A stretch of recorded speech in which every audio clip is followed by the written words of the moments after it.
السلام عليكم اخواتي وحبايبي، عاملين ايه؟ طمنوني.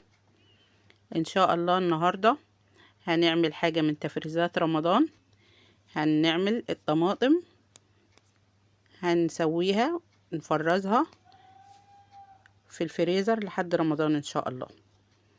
اول حاجه هنختار الطماطم تكون حمراء وناشفه زي ما انتوا شايفين كده، زي الطماطم اللي بنعمل بيها السلطه. مش عايزين الطماطم المستويه اللي بتبقى مهريه دي، لا دي بيبقى عمرها قصير وبتبقى ريحتها مش حلوة. لا خلينا في الطماطم المستوية الجامدة. هي دلوقتي رخصت طبعا في السوق زي ما انتوا عارفين، وسعرها بقى في المتناول، يعني الكيلو ب6 جنيه، فهي مش غالية مقابل الجودة اللي هي فيها، يعني بقت حمرة وحلوة. ماشي. اول حاجة يا حبايبي، انا رحت السوق شريت كمية زي ما انتوا شايفين كده، حوالي 10 كيلو. ماشي. وغسلتهم غسلة حلوة على الحوض، غسلتهم خالص، نضفتهم زي الفل، وعملتهم بالسكينة كده. فتحتهم بالسكينة كده عشان ما ياخدوش سوا على النار. انت بقى لو عاملة فيها التشريحة دي وعايزة تقشريها بعد ما تتسلق، ممكن تقشريها بمنتهى السهولة وبعدين تضربيها في الخلاط.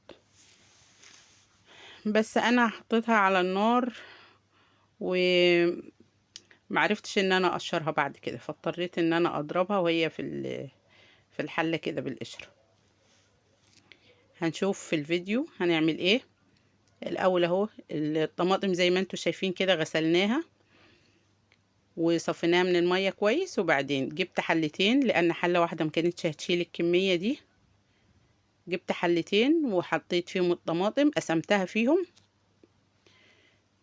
وبعد كده ان شاء الله ترفعيها على النار اهو زي ما انتوا شايفين. اللهم صل وسلم وبارك على سيدنا محمد. وحشتوني وحشتوني من الفيديو اللي فات، معلش انا غايبة عنكم بقالي فترة، كان عندي ظروف، معلش بقى، ربنا ييسر الامر وان شاء الله انزل لكم فيديوهات كتير وما غيبش عنكم تاني، وربنا يمنع الموانع ان شاء الله.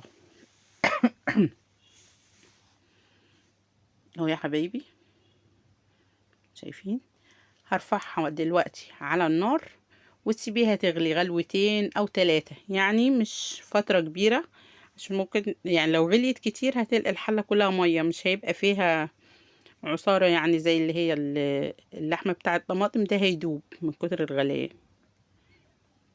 تمام يا حبايبي.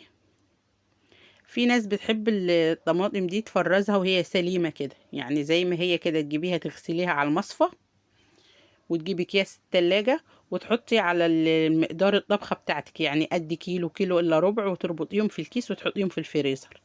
بس مشكلتها ان هي بتاخد مكان كبير في الفريزر، لان لما هي بتبقى مضروبة في الخلاط يعني بتبقى تقدري ان انت تضغطيها على بعضيها كده اكياس وترصيها، مش هتاخد مساحة زي ما هتبقى الطماطم مكورة كده، هتاخد مساحة كبيرة يعني.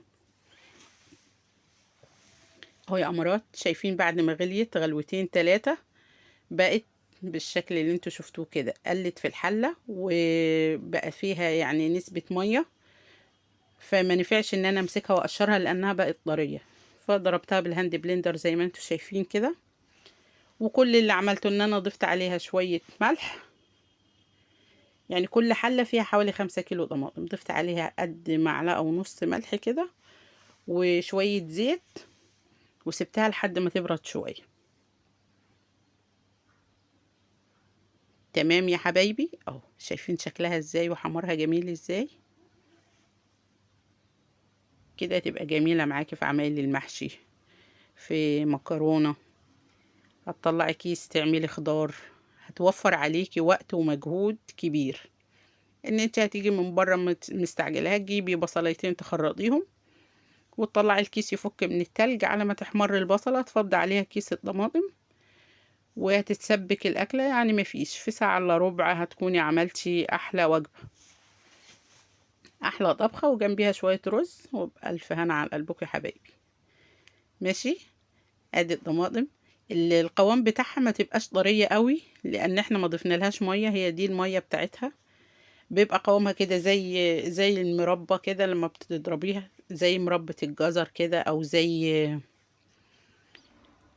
او زي قوام العدس لما بتضربيه كده، ما بيبقاش تقيل قوي وما بيبقاش خفيف قوي، هو يعني ولا هو سائل ولا هو ناشف، بيبقى قوامه متوسط كده. او بصي شكلها ازاي. بعد كده، بعد ما اتضربت كده وصلت للشكل ده، ولا باين فيها قشر ولا باين فيها بذر ولا باين فيها حاجة، يعني هي بقت بقت طماطم حلوة زي ما انتوا شايفين كده، او بقت صلصة بمعنى اصح. هي بصوا، بعد كده تسيبيها تبرد شوية في الحلة، وتجيبي اكياس التلاجة دي وتعبي فيها الصلصة، يعني على قد مقدار الطبخة بتاعتك. مثلا انت بتعملي الطبخة بتاعتك قد نص كيلو طماطم، عبي في الكيس قد نص كيلو. بتعملي قد كيلو الا ربع، انت وراحتك. يعني انا ال10 كيلو بعد ما اتضربوا بالهاند بلندر وبردوا، عبيتهم طلعوا معايا 8 كيلو. يعني حوالي مثلا كل كيس كيلو وشوية، وهو عملوا معايا 8 كيلو. الكيلو اللي يعني عملوا معايا 8 اكياس، الكيس يعني طلع كيلو وشوية. الكيس ده على قد الطبخة بتاعتي، عشان احنا 5 افراد، فيعني بعمل مثلا كيلو بطاطس او كيلو بسلة او نص فاصوليا، فالكيس يدوب يعني، او كيلو مكرونة. اهو شايفين شكلها، لونها تحفة وقوامها حلو.